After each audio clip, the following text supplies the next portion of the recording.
Hello again, everyone. We're going to pick up where we left off. In our last lecture, we were talking about the French Revolution, how it went through several distinct phases, ending with the Radical Revolution, or the Reign of Terror, where Maximilien Robespierre was just executing everybody who was not a fan of strong political and social change. And that was then overthrown, and he himself was arrested and ultimately executed by a coup led by a group of people known as the Directory. And they were supported in that coup by an artillery officer by the name of Napoleon Bonaparte. So this week we're talking about him. Okay, so after the coup, when the Directory was overthrown, Napoleon was rewarded by the people he supported, who had now taken over the French government, he was given commission and command over a unit of the army and sent to Italy to support revolutionary movement there. Italy was not a single country at this point. It had not been unified into a single country since, well, arguably the Roman Empire. It's been a long time. Since Italy has been one place. It's been divided throughout our entire class through the Papal States in the middle, and then it's been one kind of overthrow after another. And in northern Italy, most of the territory is dominated by the Austrian Empire, the Habsburgs. They have traditional kind of inheritance claims, conquest claims. They've got a lot of complicated legal claims to northern Italy. But there was a strong independence movement. In southern Italy, it goes back and forth. Sometimes it's Spain or France that claims control over southern Italy. Sometimes it's Austria. Sometimes it's others. It just kind of is chaotic. And they, too, have an independence movement that is beginning to start. They're playing around with ideas of nationalism, which we're going to get to in next week's lecture in much more detail. But for now, what you should know is that the French government, the French Republican government, now that they've overthrown the monarchy, they had been in diplomatic talks with a bunch of people around Europe who wanted to do a similar thing, who wanted to have a revolution and create a representative government of some kind. And so in this case, what happens is that the French Republican government is going to send Napoleon to support revolutionary action in Italy to overthrow the rule of Austria. So Napoleon is dispatched, he heads over the Alps, he travels into Italy and encounters a chaotic situation. There are on-the-ground militias who are trying to fight against the Austrians. We have army troops sent by Austrian Empire to try to stop that. You have loyalists who are living in Italy. You have all kinds of exciting stuff going on. Complicating Napoleon's task is the fact that he is given very, very little and sporadic support from the French government itself. His supply train is not reliable. He's not being paid in any kind of consistent way. It sometimes happens, sometimes doesn't. And this could be a disaster for any kind of military expedition. But it doesn't turn out that way, largely because Napoleon is one to take the initiative. Even though he's technically there on behalf of the French government, what he does is he more or less swoops in and just takes over the entire enterprise. He organizes his army in such a way. His own background is in artillery, or the cannons and other big guns and how to arrange those for maximum effect. And he's excellent at it. By all accounts, he truly is a brilliant military tactician.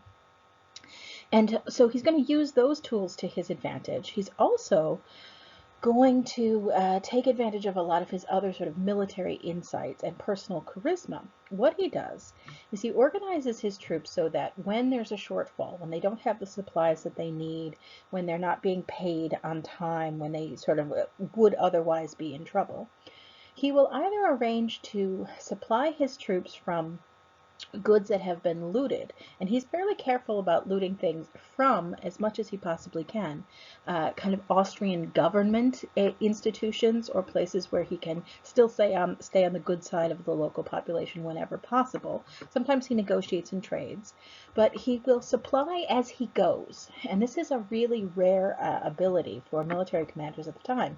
He's got a large army, lots of people involved, very complicated logistics. We've talked about this over and over throughout class ever since the 30 Years' War and earlier. But he's really good at making sure that everything falls into place and that people get paid and they get the equipment and they get the supplies that they need. He also, as he's traveling through Italy, is going to be grabbing up loot. Northern Italy and northern Italian cities are absolutely full, just jam-packed with fantastic treasures from the Renaissance, from the Roman Empire, from really centuries and centuries of beautiful artistic treasures and whatnot. And he's going to take a whole bunch of those and bring them with him, in part for compensation for all of this. In addition to that, he's going to take a lot of initiative when it comes to diplomatic arrangements. When it comes time to sit down at the table and sign agreements with local leaders, who are seeking French support for their rebellion and independence from Austria, they're not necessarily super confident about France and its government. They've been so chaotic in France. The revolution has been such a disaster in so many ways that other countries are not necessarily willing to take the directorate's work for it, that they're going to be able to have their back if Austria comes after them. And so Napoleon, in several occasions, steps kind of outside his purview. He's outside his technical role, where he's supposed to just be a military commander in charge of the French government's army. Instead, he will sign treaties and make arrangements and make agreements using his own kind of promise as a guarantee. So when he sits down to sign a treaty, it doesn't say, we agree that we're going to help and supply you, that we're going to come and defend your city if the Austrians come and cause trouble for you again in the future. He doesn't sign it saying, the revolutionary government of France agrees. He signs it Napoleon Bonaparte as the guarantor, that he will take his troops personally and make sure that the treaty is upheld. This is a big overstep. This is way outside what his authority really should be. And it really isn't something that, as you can probably imagine, the French government, the Directory, is really super pleased about once they find out about it. But in the meantime, they're doing so poorly at actually running the government, they're not clear on what he's doing to begin with. At any rate, what Napoleon does in Italy is he really establishes a trend for his entire life. He wins victory after victory after victory. He signs favorable agreements with local people, gets their support behind him, and he is going to create a relationship with his troops that is really quite special. He uses all the time-honored traditions of military commanders, going back to Alexander the Great and earlier. If you want to go all the way back to Homer, you could say that's where you get the inspiration for it. But what he does is he fights with his troops in battle very visibly. He eats with them in the mess hall. He goes out of his way to make sure that they understand that he is the one who guarantees that they get paid, that they get the supplies that they need, and most of all, he leads them to victory after victory after victory. And it really creates this huge upswelling of loyalty among his troops. They will follow him anywhere. He's so good at this. He's just this brilliant tactician. He's fantastic at logistic orientation. He's just fantastic at all of this. And he creates this persona for himself where he is almost larger than life. So he has this tremendous amount of success in Italy. Afterwards, he's going to go on back to France. And as you can imagine, the Directory is not 100% thrilled with all of this signing his own name to treaties, just supplying his army however he feels like it, all of the things he's been doing kind of independently, but he buys them off. People who object, he will bring the loot out of Italy that he has gotten, the art and some of the wealth and the various things he's gathered, and he'll bribe people who might otherwise have objected. He also is going to be returning to Paris the head of this victorious army that is absolutely loyal to him. And the Directory, sad to say for them, doesn't really have a kind of matching loyal force of their own. And so they're a little afraid of Napoleon. And this is going to create a new and weird sort of relationship that they're going to have to shuffle for the next several years. Okay, so as I mentioned, he's back at home, he's brought his loot, he's created this larger-than-life persona, he has enormous popularity, he has enormous loyalty among the troops. Meanwhile, the Directory themselves is having all kinds of trouble. all of those promises of the French Revolution, the things people were really behind when they overthrew the monarchy in the first place. They want education for children. They want a postal service that works. They want people to be eligible for important government jobs, and not only eligible, but able to take them over. So it's one thing to say anybody can be a judge. It's another thing for people who have always been peasants to be judges, because they have no education and they can't read and they can't do it. So there's a lot of things that have to be put in place before those changes can actually happen. And every phase of the French Revolution has been promising and promising and promising and not quite delivering. There's been chaos, there's been civil war, there's been fighting on the borders, there's been all this kind of struggle, and the government is always broke and they can never pull things together. And that's the opening Napoleon is going to really capitalize on. So now that he's back in France, the government's nervous about him. They figure the best thing to do with Napoleon, because he's so popular and he has so much of a following with the army, is to get rid of him, to send him out on another campaign. And so they choose Egypt. This makes more sense than it might at first blush. Imagine, I guess, for students, it is sometimes surprising that he just goes from Italy to Egypt, because Egypt is part of the Ottoman Empire. The Ottoman Empire is in trouble by the 1790s. They're starting to fall apart. Their control over various territories inside the empire, everything from Greece to Egypt to elsewhere, is really eroding. They're losing pieces, piece by piece by piece, and small ranges, I suppose, from small to large. Insurgencies inside the Ottoman Empire are rising up just in the same kind of spirit as people are rising with the French Revolution, with the Italians against the Austrians. They're rising up to kind of overthrow this big imperial control, this big empire, and create a smaller national identity for themselves. Again, we're going to talk about nationalism in much more detail next week. At any rate, there is a big movement among local Egyptians to try to free themselves from the Ottoman Empire. France sees this as a great opportunity. Now, I don't have a map right here to show you, but the reason for this has a lot to do with England. France and England are still very much at each other's throats. They don't like each other. They have all of this angst. The French have supported the American Revolution, which really ticked off the English, the British.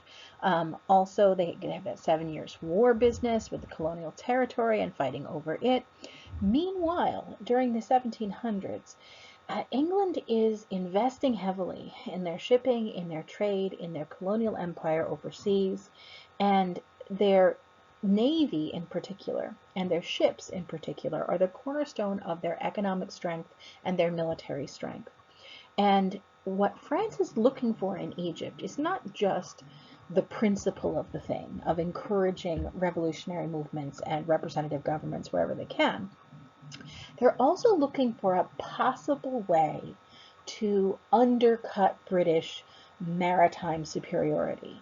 If they can open the Mediterranean back up as an important trade route, if they can have another way to access goods from India and ultimately China and elsewhere and ship them inside the Mediterranean, well, that means that we're no longer going to be, Europe that is no longer going to be quite as reliant on the British and their long-term global voyaging sea ships to provide the bulk of trade goods in Europe. And so France sees this opportunity to break down the Ottoman Empire as an opportunity to cut into Britain's domination of trade.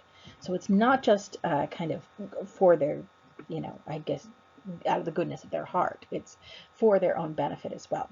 So Napoleon is sent to Egypt, and it's expected to be a relatively easy tour. He's sent with a whole contingent of troops, and he is going to go, and he has already in his mind the idea that he's going to paint himself, in some cases literally, larger than life. And so he travels with artists, the purpose of which is to capture all of the fabulous ancient wonders of the Egyptian ancient Egyptian world. The Sphinx, here you see it depicted. There's also pyramids, etc. Very important paintings are going to be made at this time. He's going to travel with a group of scientists and the kind of earliest version of archaeologists, one of the earliest versions of archaeologists that exist.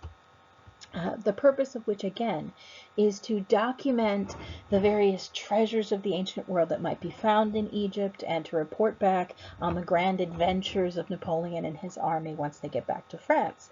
This is going to work as just a piece of trivia.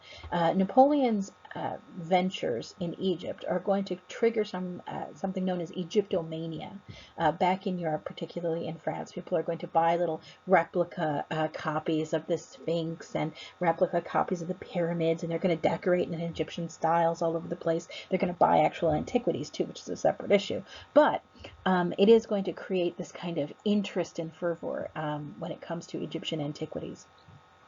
But to make the long story short, Napoleon has a relatively easy time in Egypt. He uses his Egyptian allies to great effect. They overthrow Ottoman supporters there. After those victories, he's going to move over to Syria and fight several battles near Damascus, which are going to be a bit harder, a bit more difficult to win for Napoleon, but he is going to have successes there. They're going to turn into bloody, kind of nasty battles, but nevertheless, Napoleon is going to continue his streak. He cultivates the loyalty of his troops with victory after victory after victory, he's also extremely competent when it comes to arranging their logistics, making sure that they are fed, making sure that they're organized, making sure everybody knows what they're doing. He is just really gifted at this. And so his troops are more loyal than ever. He has victory after victory. He's covering himself in glory. Things are going great until dun dun dun. The British desperately want Napoleon to not succeed. Now, they're not as terrified of him as they will be later, but they don't like it. The idea that the French have this very, very successful military commander that's winning battles, not just in France, but outside France, is deeply threatening to the British. And so they decide they have to do something about it. And so they send a navy, their navy, under the command of Horatio Nelson, who's their naval commander, to go and stick, basically, their finger in the eye of Napoleon, do something about him. What he does, and it's very clever, what he does is he waits for Napoleon to be well engaged in Syria, and then, while the French army is fighting on land, he brings the British Navy in and manages to ambush the French naval ships that had moved and transported Napoleon's troops to that part of the world. They were at anchor outside Cairo in Egypt. He's going to ambush them, catch them napping, as it were, and then the British Navy is going to smash just ship after ship after ship of the French Navy. It's going to create this devastating blow because it's so expensive. Every time you really lose a naval battle, it's so costly because these ships are so expensive and the crews are so specialized, and it's just very difficult and time-consuming to try to replace them. So it was a massively devastating blow to the French armed services. It didn't directly involve Napoleon because he's a general. He is a land commander. He wasn't on the ships. He doesn't really know anything about the Navy, and that's going to be a problem for him his entire career, by the way, not just in this instance. He's not a naval commander. He doesn't really have the expertise that is necessary to be good at that. But he is absolutely, as you can imagine, when he finds out that the French Navy has been ambushed, when he finds out that they've been largely destroyed, they've been routed by the British, he's furious. He's so angry at the incompetence of the French Navy. He also finds out, as it turns out, that it's not just the French Navy having problems at Cairo with the British attacking them. The British are also involved in supporting the Austrians in land attacks back in Europe. And so when he finds out that the French army back at home, the contingent he's not in charge of, has been losing battles to Austria and Britain on land as well, he's absolutely had it. He's like, I can't handle this.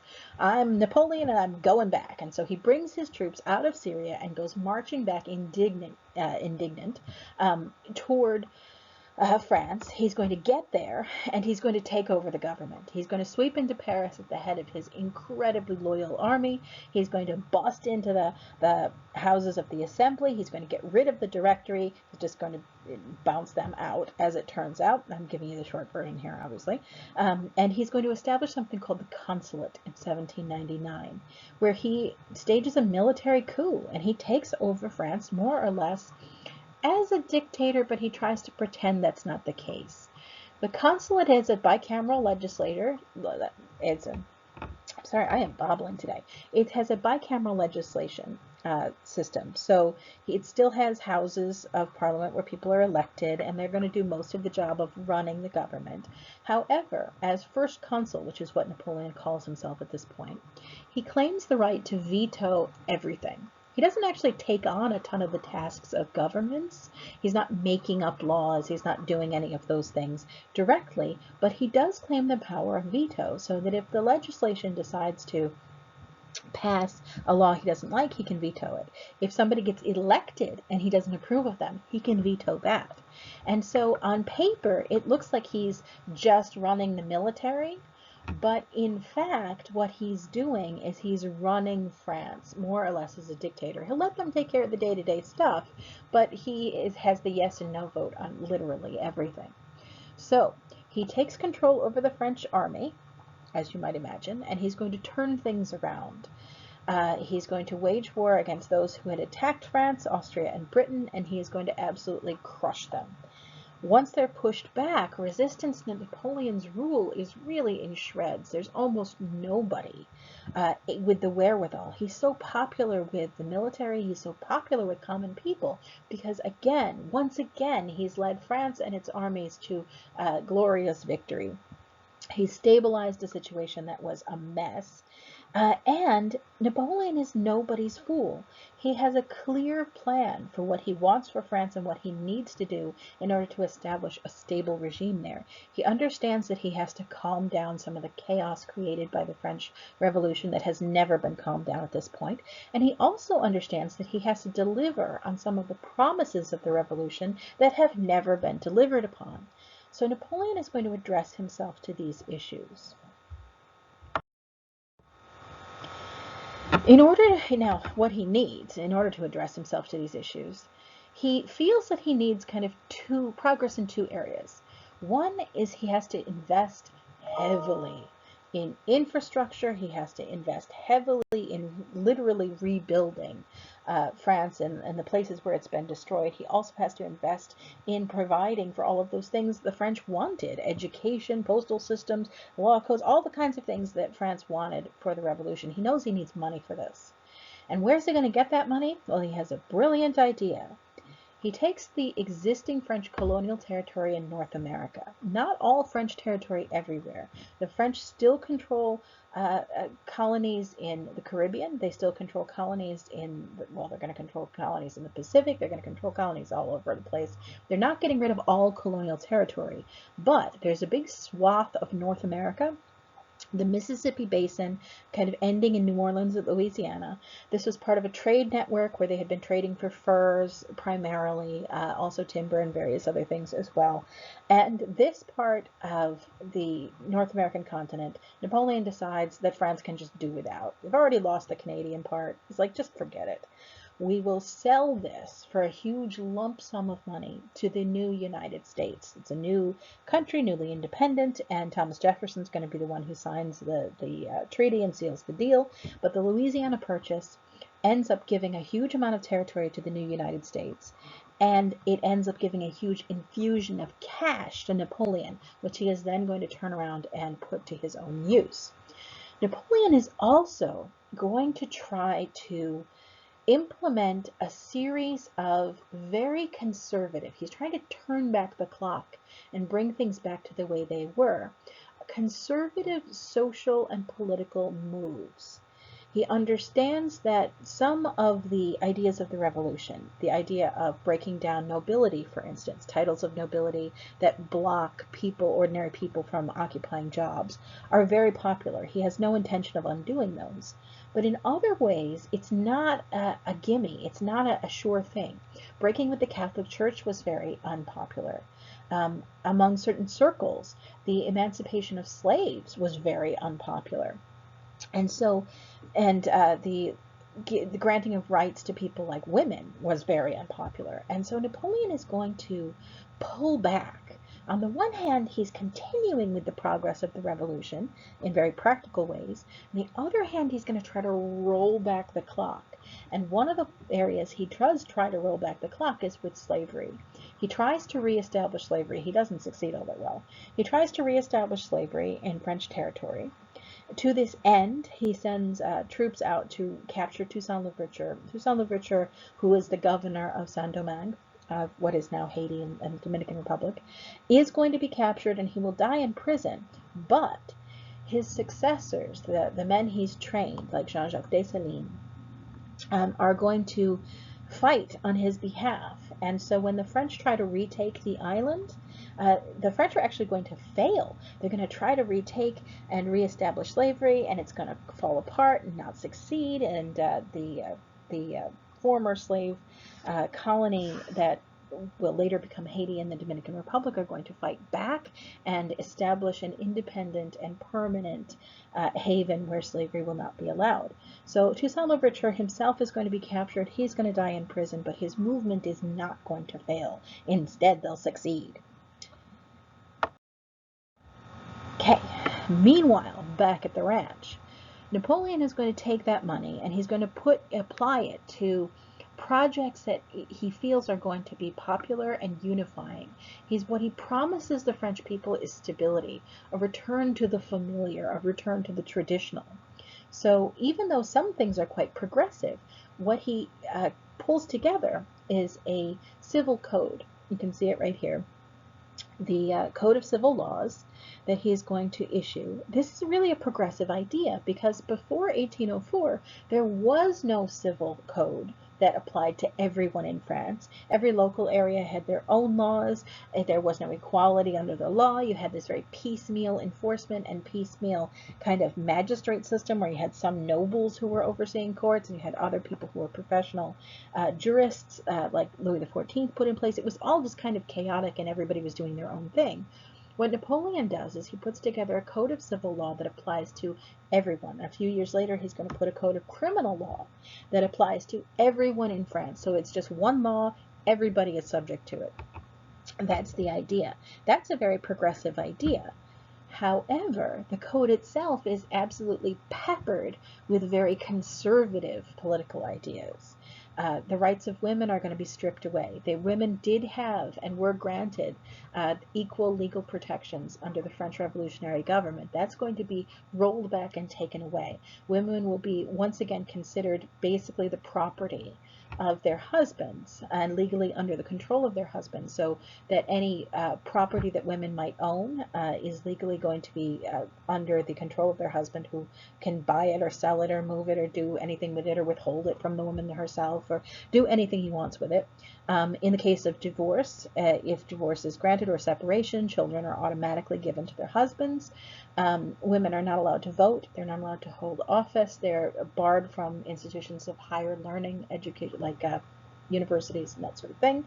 So it is very much a reversal for them. So Napoleon, just to give you the sum up, he's creating some progressive movement and delivering on some of the promises of the revolution that the Directory never did, that the National Assembly never did, but at the same time he's going to implement this in a way that is going to be consistent with a more conservative social outlook and political outlook as well. In 1804, Napoleon is going to celebrate some of the consolidation of his control over France by having himself crowned emperor. Now, France has taken over some territory outside what are the traditional boundaries of France itself, and so that's how Napoleon's going to justify this. They've won battle after battle against Britain, against Austria, we're going to get into the Prussians in a bit. They've won battles in Italy, they've won battles in Egypt and Syria, they've won battles all over the place. And Napoleon it's this really kind of odd idea. On the one hand, what he's inventing is new. On the other hand, he's trying to deliberately call back to more traditional ideas about government and more traditional ideas, I guess, about style and organization. And so what he is going to model this new government on is the Roman Empire in a very deliberate way. And he's going to have himself crowned emperor, and he's going to use this opportunity to really highlight to people in France how France, under his rule, is now going to be reconciled with the Catholic Church as well. He invites the Pope to come and preside over his coronation. At the last minute, Napoleon decides he doesn't want to be crowned by the Pope. Instead, he holds the crown over his own head and over the head of his wife, Josephine, in order to crown them emperor and empress, which is a little bit of a scandalous move, but he does that just as for a symbolic kind of thing. And the whole pageantry of it is meant to symbolize not only this grand and glorious new era of France and its position in the world, but also the repair of France's relationship with the Catholic Church, with a lot of what is traditional, with kind of ancient and glorious history. He wants to make those connections very deliberately. Okie dokie. So, as you can imagine, the rest of Europe is not thrilled about this. Austria and Britain are going to create another coalition to go after him, and once again, they are going to lose, and they're going to lose very dramatically. I'm not going to get into all the details of the battles, but Napoleon is just unstoppable when it comes to land-based battles. He's going to win and win and win and win and win. He wins so much that the armies of Europe begin it becomes something of a legend. He is larger than life, and people who go up against Napoleon really kind of go up against him really expecting to lose. If you read Tolstoy's War and Peace, I don't know how many of you may have, but if you have a chance to do it, you should. It's exciting. It's a good book. A lot of it's about Napoleon, oddly enough. And it's about Napoleon's wars in Europe and in Russia eventually. And what Tolstoy explores in War and Peace is really the effect of perception on these modern battles. When you have thousands of troops lined up, they're all shooting guns at each other, they'll either attack, they'll either advance or they'll retreat, they'll break and run or they'll hold formation, and that really is what determines whether a battle is won or lost. What Tolstoy explores in War and Peace is the impact of somebody like Napoleon and the legend of Napoleon, and how victory leads to victory leads to victory because his troops go in to each conflict believing they can't be beaten. And more importantly, people who go up against Napoleon go into that conflict believing they're going to lose. And that in many cases, that's what makes a difference in a battle, is they think they're going to lose, and so they break and run, and they do lose. And that's how it goes. Now, I don't mean to oversimplify. Napoleon is a brilliant military strategist. There's no getting around it. He's fantastic, and again, his area is artillery, and he's great at using it to its best effect. He's great at troop movement. He is great at troop logistic supply, and he implements that same thing he was doing in Italy all those years earlier. As his armies move, they move faster than their enemies anticipate they will, in large part because Napoleon is really skilled at looting what he needs as he goes. He's really skilled at supplementing the baggage that they're bringing with them, a huge train of food and, cloth and all the sorts of stuff, weapons and ammunition, all that kind of stuff that armies need. He's fantastic at supplementing that with supplies that he is going to liberate. You can imagine the air quotes there. He's going to steal them as he's moving through various territories. So he's really great at this, and he's a fantastic military commander, and he keeps winning these victories. So Austria and Britain are smashed once again. And after their defeat at Austerlitz, they sue for peace. And this is what happens in Napoleon's military career over and over again. He encounters armies, he fights a battle, he wins the battle, and then that nation's army sues for peace, and they come to terms. That's how it works. It's important that you understand that's the trend his entire military career. We'll talk about why in just a bit. As a result of his victories, Napoleon begins redrawing the map of Europe. And so the boundaries of France itself are going to be pushed outward. He's going to grab on to what is now Belgium and some of the Netherlands, and he's going to rule that kind of directly. He's going to push into what is parts of what are now Germany and rule that directly. He's going to grab up parts of northern Italy and rule that directly. And then beyond that, places like Spain and Central Europe, he's going to win battles, and as a result of those battles, he's going to create something called client states, where they're technically still under their own governments, they're still independent, but they owe allegiance to Napoleon, so that when Napoleon says jump, they say how high, and they're more or less doing what he says. Beyond that, when we're talking about like Prussia and the Austrian Empire, on this map it's the palest green, he creates what are known as allied states, where he's beaten their armies and they've sued for peace, and he's come to a treaty that basically says, you're not going to fight against Napoleon, you're not going to cause me problems, you're not going to basically stand in my way, but I'll let you continue being independent and rule yourselves otherwise. So Napoleon comes to be really dominant in Europe. He's controlling a lot of the continent, and as you can imagine, Britain is flipping out. They are freaked. They are terrified increasingly of Napoleon. They're afraid he's going to invade. He's actually starting to make plans to invade, so it's not a crazy thought. The Russians are flipping out. They're increasingly threatened by Napoleon.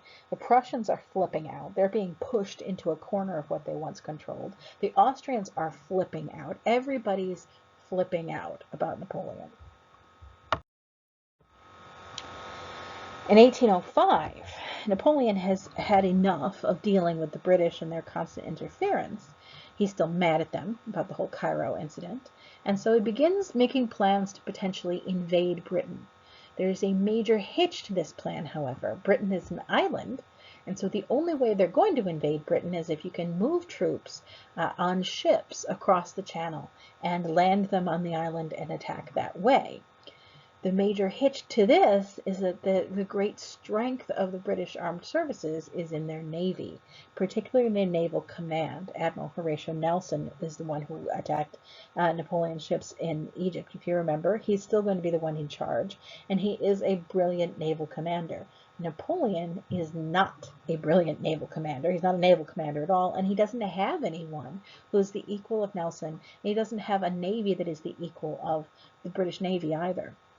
So what happens is that there's a little exploratory attempt to maybe see if they can engage the British Navy and perhaps make an invasion happen. And Horatio Nelson is going to cut Napoleon's forces off at the Battle of Trafalgar. And they are going to absolutely rout the French. The British are going to win this in a really decisive way. They're going to decimate and destroy the French fleet. It's going to be left in tatters.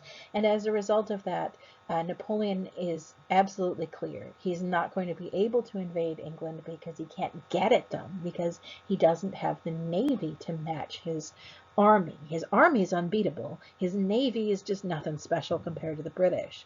And this frustrates him hugely. It also makes Horatio Nelson into a giant hero back in England. They put up a giant statue to him. It's a little like the Washington Monument in a way.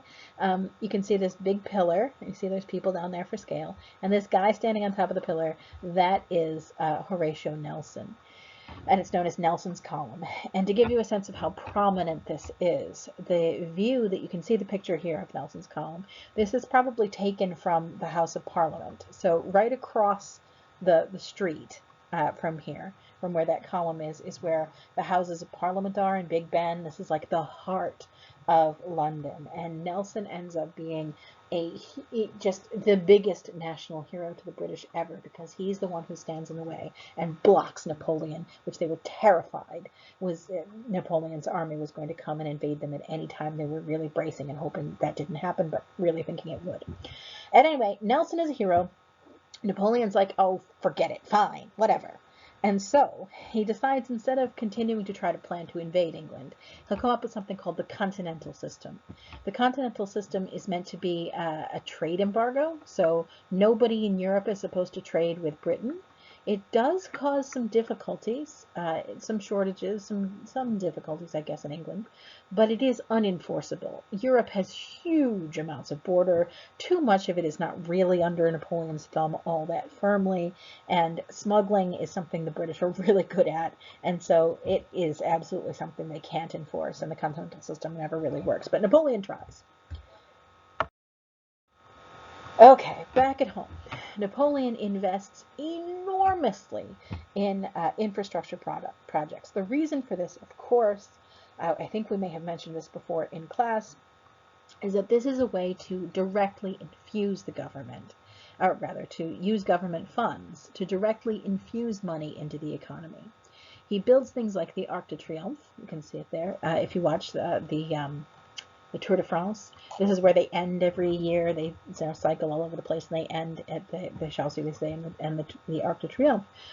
It really is meant to be just decorative. You can see how huge it is.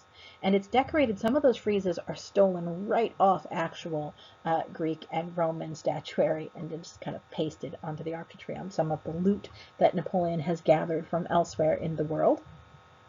But it's this enormous building project, and the idea, of course, is to take the money, some of it from the Louisiana Purchase, some of it from battle loot and success and treaties, etc., to take that money and infuse it right into the economy, because you have to hire all the people to build, and then you have to hire all the people to provide the materials, and you have to hire all the people to transport everything, and to make lunches, and to do all that kind of stuff, and it ends up creating all this work and these jobs and putting people to work and really helping to deliver on what people were hoping for from the French Revolution.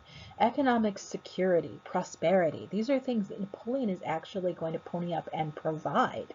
He's also going to make some other changes, in addition to the fabulous building projects. You can see not only the Arc de Triomphe, but the other picture here is one of the fountains.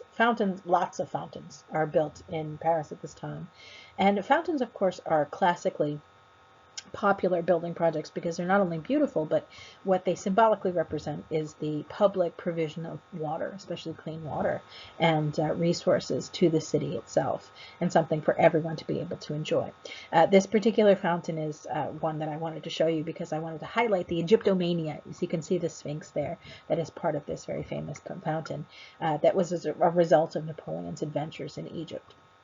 Okay, some of the other stuff he does. Practically speaking, he takes on, well, two things. One, he takes on the city of Paris itself and its infrastructure. The other, he takes on that task that the revolutionary government had been wrestling with for years, the postal system and its reform. Part of that has to do, well, really, the two things are intertwined.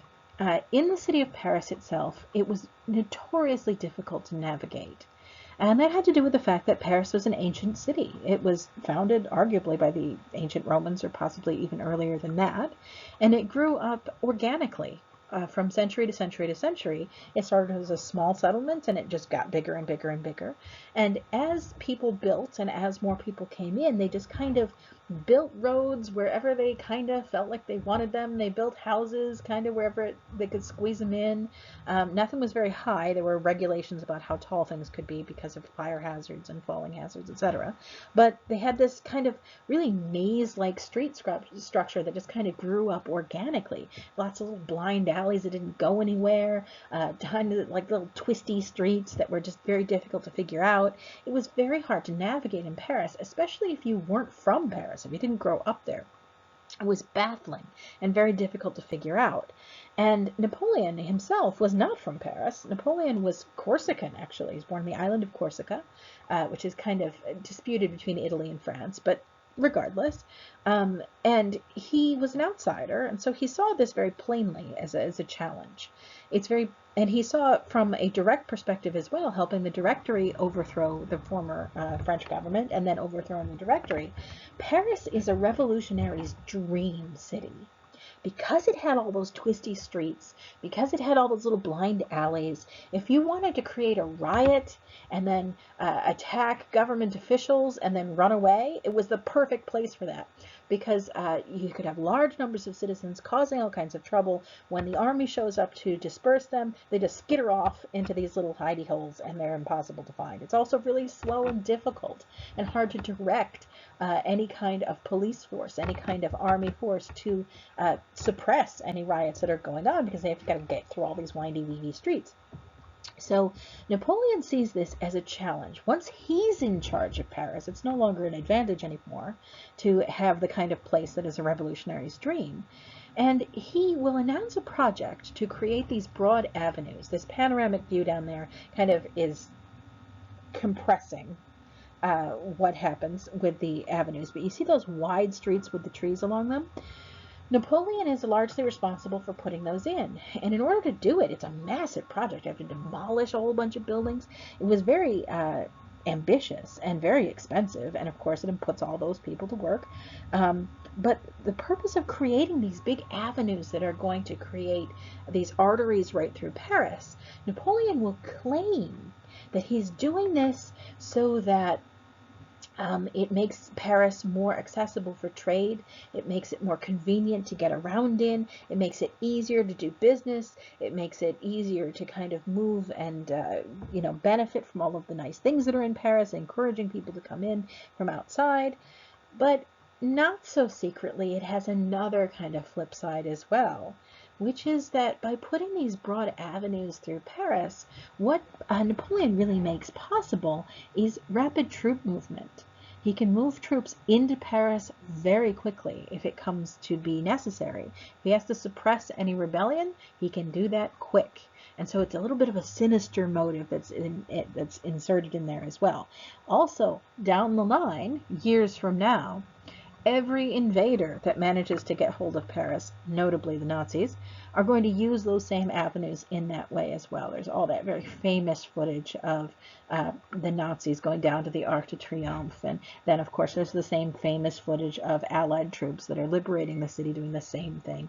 It's the same kind of setting as they go marching through into the heart of the city. So it does make Paris, the city, a bit more vulnerable to enemy attack, I guess you could say, although since Paris is kind of buried well into the center of France, you could definitely argue that by the time an enemy army has hold of the territory around Paris, they've won anyhow. But at any rate, moving on. The other last thing that's on here, the postal system. Napoleon was charged with, and he takes on the task of reforming the postal system so that people get letters reliably. And one of the problems in Paris had to do with the fact that it was notoriously difficult to navigate the place.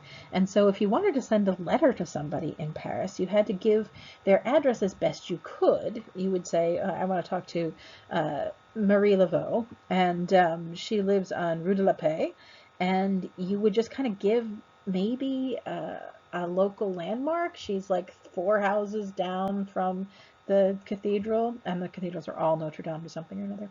It's like, so that makes it even worse. But really, you just kind of sent it into Paris, and you hoped it ended up into the hands of a postmaster that understood where Marie Laveau lived, and the odds of that are not necessarily super great, and it was very difficult to get letters from one person to another.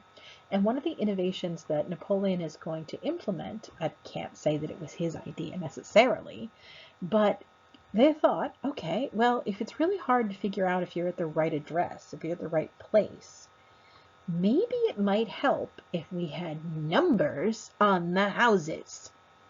Shocking. I know, it seems like a total no-brainer, but it took until this time for people to figure out maybe that would help things. Once again, it is a practical change that is going to make a lot of people's lives better. It's going to improve their ability to navigate. It's going to improve their ability to get mail. It's going to be great. They're going to enjoy that. But at the same time, there is a little bit of a sinister hint to it as well. All of these changes make it harder to hide in Paris. They make it easier to find people, make it easier to find addresses, make it easier to navigate, and all of those changes are in the hands of somebody who really intends to rule as an emperor. Okay, other things that he does. He's going to actually put the school system into place that has been promised and promised and promised. Napoleon's going to actually do it. He's going to revamp the judicial system, again, hiring professionals in order to oversee the court system. He's going to subsidize grain again so that people are no longer in so much danger of going hungry. So what Napoleon does, what he provides for people, is security and prosperity, especially in the city of Paris itself. He creates jobs, he delivers on many of the practical promises of the revolution, and he hopes that by doing this, people are not going to notice or object too much to the fact that he's also taking on some of the traditional rights and privileges of monarchy, for himself at least, if not for everyone else in France. So he's going to rule basically like a king, but he's going to give many people in France some of the promises of the revolution. Okay, more war. 1807, Prussia and Austria are like, we got to do something about him. So they unite to fight against Napoleon. He crushes them. That's the long story short. He absolutely crushes resistance. And after the Battle of Friedland in 1807, Napoleon's going to take over half of Prussia's territory. He is absolutely dominant, and he seems almost unstoppable in Europe. He's just conquering more and more, and nobody stands against him with any success. Until in 1808, again, you have all of these European powers. They are desperate to try to stick it to Napoleon. They're desperate to try to erode some of his success, some of his control. And Spain was a very likely place that seemed quite appealing as a possible inroad. It was an allied state of France. It was a client state being ruled by Napoleon's brother at the moment. But it was technically independent, technically had their own government, and at the same time, Spain had been in a near constant state of warfare, at least in some parts of Spain, for really since the French Revolution. There were people who were anti-monarchists, who were rebelling much the same way in the French Revolution. There was a revolution to get rid of the monarchy and create representative government, something that looked a bit more democratic. You had people who were monarchists, who were loyalists that wanted to see the monarchy put back on the throne. They're fighting. You had people who were pro-French, who supported Napoleon. You had people who wanted representative government, like the French Revolution, but in Spain, but they didn't approve of Napoleon, so they're fighting. You had multiple factions, sometimes allied with each other, sometimes not. It was chaotic. That's really all you have to remember about Spain, is it was chaotic. And into this chaos, Britain sees an opportunity to cause problems for Napoleon. They hate Napoleon, they're afraid of Napoleon, they're looking for any opportunity. And one of the more promising military commanders that's going to get involved in Spain is Arthur Wellesley, the Duke of Wellington. And he is unlike pretty much everybody else who goes up against Napoleon in Europe at this time, in that Wellesley is really not afraid of Napoleon. His military strategy is quite bold. He himself is a very skilled military commander, and he is going to be dispatched to Spain to take part in what's known as the Peninsular War. And it just refers to the peninsula that Spain is on. It's a huge peninsula. But in 1808, the British are going to send troops, supplies, help, in order to bolster the rebellion of people in Spain who don't support Napoleon's rule, I guess you could say. And so civil war is going to break out in Spain. It's going to be this constant kind of ongoing conflict. There isn't a real decisive victory one way or another, but it is a constant distraction to Napoleon, who has to keep sending troops, who has to keep sending money, who has to kind of interact with this conflict over and over again. It's annoying to him, and it's going to be a kind of constant thorn in his side. It'll die down for a while, and it's going to spring back up around 1812. We'll talk about what else happens then in just a second. But the important thing to emphasize is that there's fighting in Spain, and it keeps Napoleon kind of constantly preoccupied. It also establishes the Duke of Wellington, Arthur Wellesley, as a potential rival to Napoleon's military might and clout. Okay, so while that's causing a thorn in his side, Napoleon is taking further steps to try to cement his place as the head of a new dynasty. Conquering big swaths of Europe are not enough for him. He wants to make sure that this is going to be something that can be made permanent or semi-permanent. And he becomes distressed somewhat by the fact that his wife, Josephine, he and his wife are clearly not going to have a male heir. And that doesn't seem like it's in the cards. And so he takes this opportunity to divorce his wife and marry into the royal family of Austria. As part of the treaties that he signs after they attack him and he wins and he beats them, he negotiates a royal marriage, as it were. So he marries the princess, Marie Louise of Austria, and tries to create this new dynasty where he is going to be basically the new royalty of France. Even though there is a constitution, even though there is a legislature, a bicameral legislature at that, in France, nevertheless, Napoleon is ruling like a little king, or a big king, I guess you could say, as an emperor. And he is calling on all of the trappings that go along with that, including marrying into the other royal families. Just as a side note, a piece of trivia, you can see Marie Louise over here on the left. She's wearing the style of clothing that becomes popular during this time. It's meant to deliberately recall kind of Greek and Roman styles. It doesn't really look like Greek and Roman dresses exactly, but it's meant to recall that. You have a very slim silhouette instead of the big, like Marie Antoinette, giant dresses with the baskets, the panniers that have the skirts that flow over them, so they have huge wide dresses with lots and lots of frills. Instead, the style at this time is meant to look a bit more austere, something more classical. So if you've ever wondered what an empire waist refers to, that's what that's called, where you have the really high waist that cuts right under the bust. It's referred to as an empire waist. You can still buy a dress in this style now if you want to, and they're still quite popular. If you wonder what the empire was in the empire waist, it's Napoleon's empire. That's what it refers to. So there you have it. Moving on from that little piece. You can see in the map as well. The dark blue is what Napoleon is ruling outright, what France is ruling outright. The light blue is, these are client states where he's calling the shots and they're doing what he says. You can see he's got portions of Poland that are under his control now, as well as portions of Prussia and Spain and Italy. And then the green are allied countries where he's got deals with them, but they're still independent. Okay. So there's a last big hurrah. Alexander I, the Tsar of Russia, is panicked. He is afraid that Napoleon is just going to be so powerful politically, there'll be no stopping him at all. And so he calls on Britain and Sweden for one last try, one last-ditch effort to break the power of Napoleon. Britain agrees, and they're like, we're going to stir up trouble in Spain. We're going to cause him to divide his forces and send troops there. That's going to be helpful. Also, we're going to help send some support over to you in Eastern Europe as well. But Russia really is going to kind of have to take on the bulk of Napoleon's forces. Napoleon decides, he has to weigh this decision, but he decides to launch an offensive into Russia. This will turn out to be a mistake, as many of you probably know, but at the time it seemed reasonable enough. And he was not a fool. He didn't start this in the autumn or anything.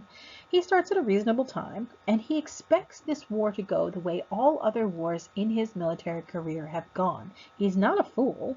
He knows how it usually works. Typically what happens with Napoleon is that he will attack, armies will be rolled out to fight against him, the armies of Austria, the armies of Prussia, the armies of Russia in the past will come out to fight him. They'll be defeated, and then they'll come to terms. They'll sign a treaty, they'll come to a deal, they'll figure something out, they'll negotiate. That has always been what happens. That's not what happens in 1812. Napoleon launches his army, they invade Russia itself, and he keeps winning battles. I'm going to give you the simplified version here, so we're not going to go through each battle one by one. But Napoleon will win a battle, the Russians will retreat. As they retreat, they burn everything in their path. This is called scorching the earth as they go. And so Napoleon follows behind them to pursue in order to force another battle, but in the meantime, there's no supplies. His army, and this is known as the Grande Armée, the Great Army, his army has traditionally supplemented their own baggage by commandeering whatever they can from the local area. Food, fabric, all kinds of stuff that they might need. But they can't do that because the Russians are burning all of it to the ground. Now I want to emphasize, these battles are being fought in Russian territory. The Russians are burning big swaths of their own farmland. They're burning their own cities. They're burning their own territory. This is going to cause tremendous hardship. People are going to end up homeless. They're going to end up hungry. There's going to be epidemic disease. There's going to be all of those problems that war creates. And the Russians are inflicting it on themselves, which is in some ways just stunning to Napoleon. He really hadn't anticipated they would do that. But he is like, okay, fine. Well, I'm winning though, so I'm going to keep pursuing. So he presses the Russians, he engages them in battle and wins, engages them in battle and wins, engages them in battle and wins, but they don't surrender. They just keep retreating and burning everything down. Eventually, they get to Moscow. And Napoleon figures, all right, we're at the capital. even though the capital is split with St. Petersburg at this point. We're the capital. This is the heartland. This is the big city of Russian territory. We'll just fight one more battle. If we can take the city of Moscow, we can winter over there for the winter if we have to. We can wait there, and they'll have to come to some kind of treaty. They'll have to come to some kind of terms. That's the idea. So Napoleon pushes forward. The Russian army makes a last stand. They get defeated and retreat. And Napoleon takes over Moscow. When he gets to the city, however, it's been evacuated. They abandon the place.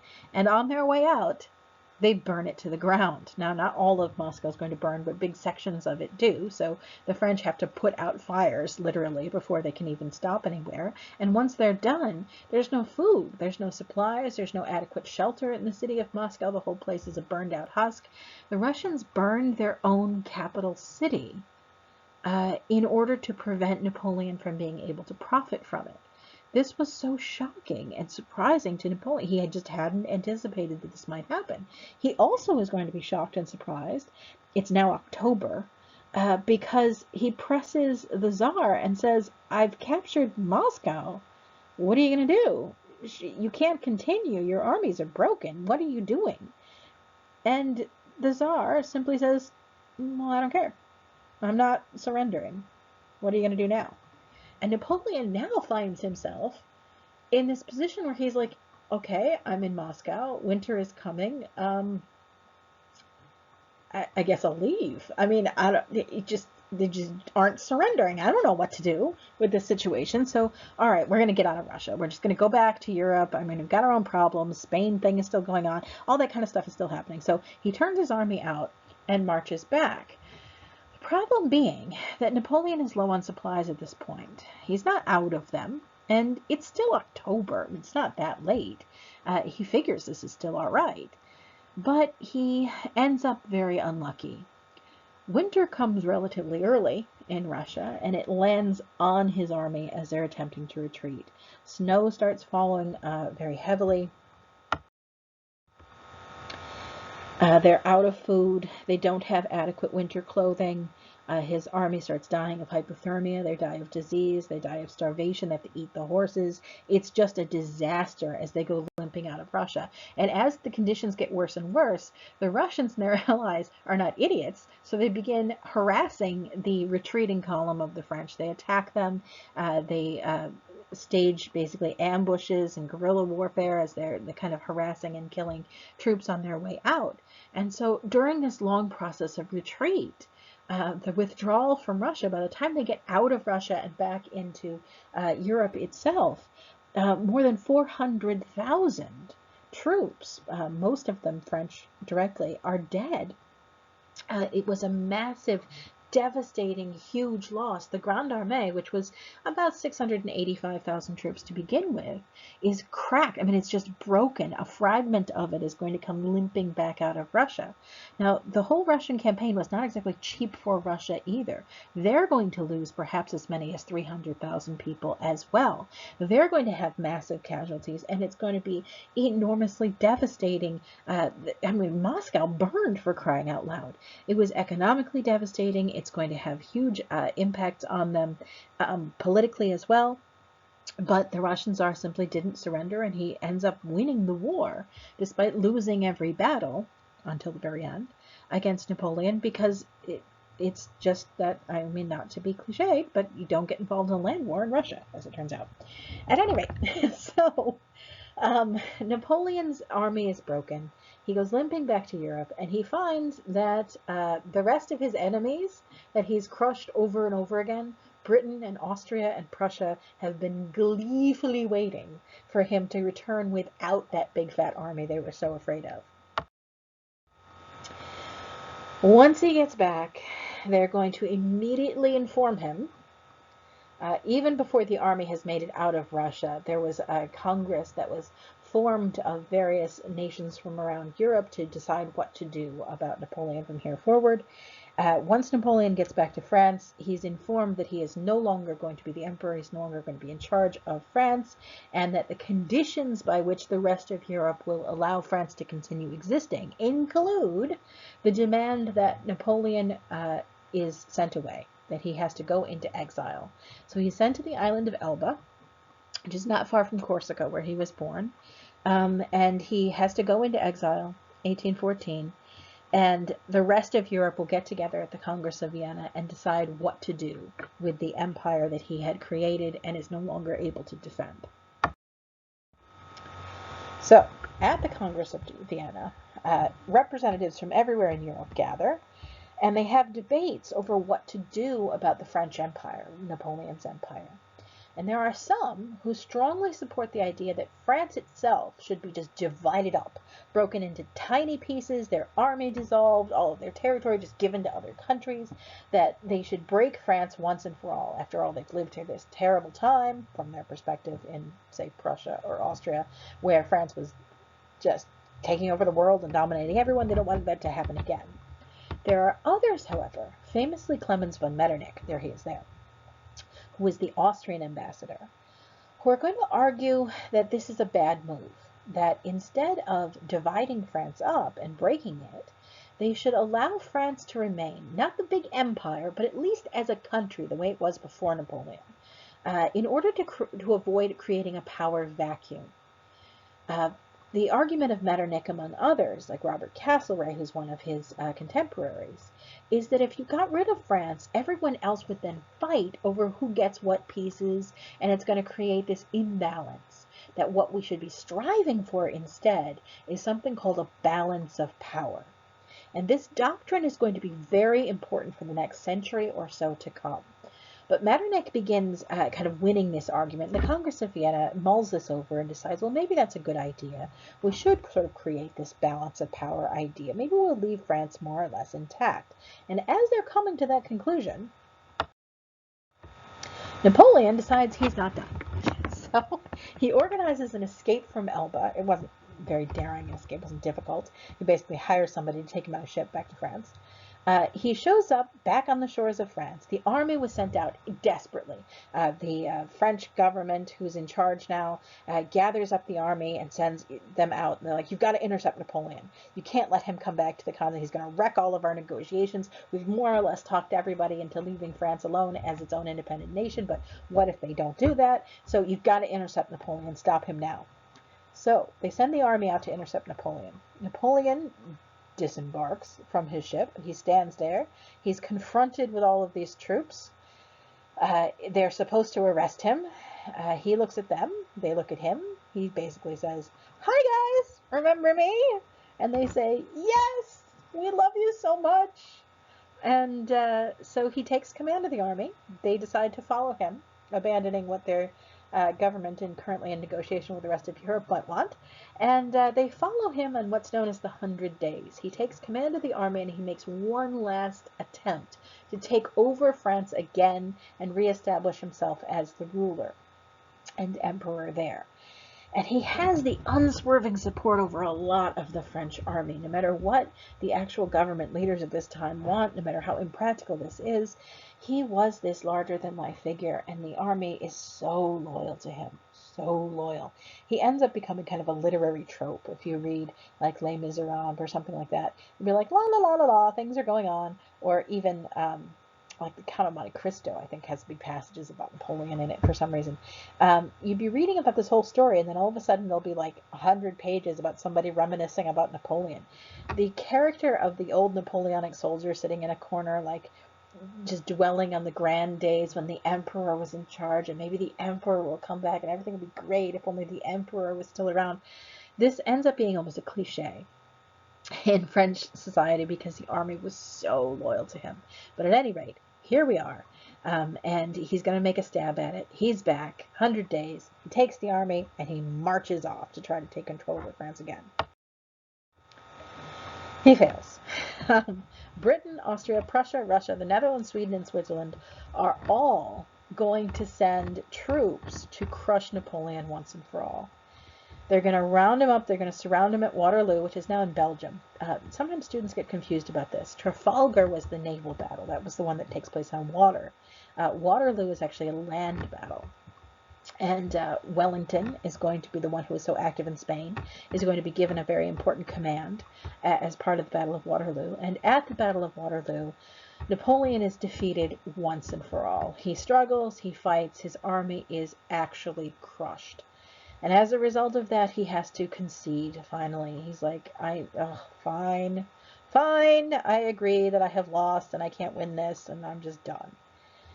It is made absolutely clear to him at this point by all of the diplomatic leaders of all of those nations that Napoleon must go back into exile and he must stay there. And that if he ever comes back, if he ever tries to return, they will destroy France, tear it into tiny pieces, and it will no longer exist. And so Napoleon accepts this. He ends up this time on the island of St. Helena, which is far away, and it is a British colony island. They set up a little embassy for him in a little house, and Napoleon was going to live there until 1821 when he happens to die, likely of natural causes, though people are going to argue about it. But nevertheless, he's going to take up gardening and he's going to retire and he's going to live on this little island for the rest of his life, while the rest of Europe has to figure out what to do with the rest of his empire. So, that's the end of Napoleon's exciting career. He goes into exile. His empire is left in the hands of the Congress of Vienna. They have to decide what to do with it. It ends up ushering in a new era. The aftermath of Napoleon's Europe ends up being a time of tremendously rapid political, social, economic change. The 19th century, the 1800s, are going to be a century of unprecedented transformation. So we'll talk about all of that in our next lecture. Thanks a lot.